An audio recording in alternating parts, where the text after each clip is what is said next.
hablar del socialismo, tenemos que ir por partes. Primero, hay que explicar qué significa el socialismo en el contexto fascista y nacionalsocialista para evitar confusiones. El significado del socialismo en el emblema del nacionalsocialismo era más un reflejo del verdadero socialismo, el cual creía Mussolini, quien en su juventud era un socialista que pertenecía al Partido Socialista Italiano. Pero la historia y la misma vida de Mussolini cambiaría por completo cuando inició la Gran Guerra. En un principio, el dirigente del Partido Socialista formó parte de una postura anti-intervencionismo que se oponía a la participación de Italia en la Primera Guerra Mundial. Sin embargo, luego se sumó al grupo intervencionista, lo que le valió la expulsión del Partido Socialista. Mussolini participó en la guerra y tras la misma quiso sacar provecho de la insatisfacción que había en el pueblo italiano, debido a los pocos beneficios y promesas incumplidas por el injusto Tratado de Versalles.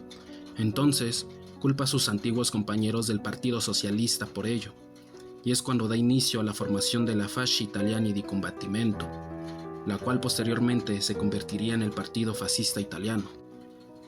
Basados fuertemente en los sentimientos nacionalistas que florecieron producto del combate, Mussolini llegó al poder de la mano de la violencia luchando contra los socialistas tradicionales, escudándose en el famoso escuadrón de las camisas negras. Entonces, empezaría a tomar forma el complejo ideológico del fascismo. Casi todo el mundo sabe que Karl Marx es el padre ideológico del comunismo y el socialismo, también que Adam Smith fue el padre del capitalismo y el liberalismo económico. Pero ¿quién es la mente detrás del fascismo? El filósofo detrás de este ideal también era un socialista declarado. Giovanni Gentile, filósofo neo-hegeliano, fue el autor intelectual de la doctrina del fascismo, la cual escribió en conjunto con Benito Mussolini. Las fuentes de inspiración de Gentile fueron pensadores como Hegel y Nietzsche. Gentile llegó a declarar: el fascismo es una forma de socialismo, de hecho, es su forma más viable. Una de las reflexiones más comunes al respecto es que el fascismo es en sí un socialismo basado en identidad nacional. Gentile creía que toda acción privada debía ser orientada a servir a la sociedad. Estaba en contra del individualismo. Para él no existía distinción entre el interés privado y público. En sus postulados económicos defendió el corporativismo estatal obligatorio, queriendo imponer un Estado autosuficiente, misma faceta que el nacionalsocialismo. Un aspecto básico de los postulados de Gentile es que la democracia liberal era nociva, pues estaba enfocada en el individuo, lo que conducía al egoísmo. Él defendía la verdadera democracia, en la que el individuo debía subordinarse al Estado. En ese sentido, promovía las economías planificadas en las que era el gobierno el que indicaba qué, cuánto y cómo producir. El fascismo decía oponerse al capitalismo liberal, pero también al socialismo internacional. De allí parte la concepción de tercera vía, la misma posición que sería sostenida por el peronismo argentino años después. Esta oposición al socialismo internacional y al comunismo es precisamente lo que ha causado tanta confusión en la ubicación ideológica del fascismo, el nacionalsocialismo y también el peronismo. Al haberse opuesto a la izquierda tradicional marxista internacionalista, estos los atribuyeron a la corriente de movimientos de ultraderecha, cuando lo cierto es que, tal como se ha demostrado, sus políticas económicas centralizadas obedecían a los principios colectivistas y socialistas, contrariando abiertamente al capitalismo y al libre mercado, favoreciendo el nacionalismo y la autarquía.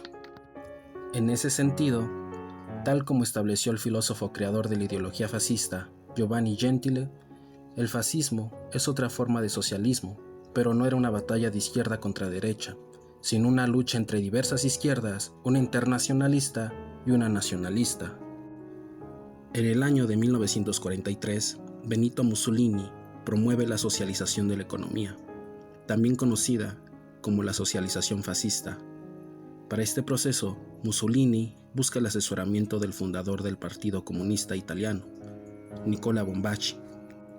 El comunista fue el principal autor intelectual del Manifiesto de Verona, la declaración histórica con la que el fascismo promueve este proceso de socialización económica para profundizar el anticapitalismo y el autarquismo. y en la que Italia pasa a denominarse República Social Italiana. El 22 de abril de 1945, en Milán, el caudillo fascista Benito Mussolini declararía lo siguiente: nuestros programas son definitivamente iguales a nuestras ideas revolucionarias y ellas pertenecen a lo que en el régimen democrático se llama izquierda. Nuestras instituciones son un resultado directo de nuestros programas y nuestro ideal es el estado de trabajo.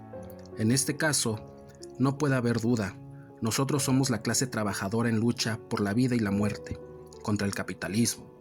Somos los revolucionarios en busca de un nuevo orden. Si esto es así, invocar ayuda de la burguesía agitando el peligro rojo es un absurdo. El espantapájaros auténtico, el verdadero peligro, la amenaza contra la que se lucha sin parar, viene de la derecha. No nos interesa en nada tener a la burguesía capitalista como aliada contra la amenaza del peligro rojo. Incluso, en el mejor de los casos, esta sería una aliada infiel, que está tratando de hacer que nosotros sirvamos a sus fines, como lo ha hecho más de una vez con cierto éxito. Ahorraré palabras, ya que es totalmente superfluo. De hecho, es perjudicial, porque nos hace confundir los tipos de auténticos revolucionarios de cualquier tonalidad con el hombre de reacción que a veces utiliza nuestro mismo idioma. 6 días después de estas declaraciones, Mussolini y su amante Clara Petacci serían fusilados. Así que no, ni nacionalsocialismo ni fascismo son de izquierda marxista ni de extrema derecha. Ambas son distorsiones de la verdadera naturaleza del socialismo fascista. De hecho, Hitler y Drexler reformaron el significado de la palabra socialismo para separarla de la connotación marxista-leninista de aquella época, dándole su significado de trabajo y Estado. La sociedad crea el Estado y el Estado sirve a la sociedad. Ese era el verdadero significado del socialismo nacional de Alemania. Es decir, la economía del Reich no seguía ninguna doctrina en particular, ya que el verdadero objetivo era aumentar la productividad de la sociedad cuya única motivación era simplemente el trabajo.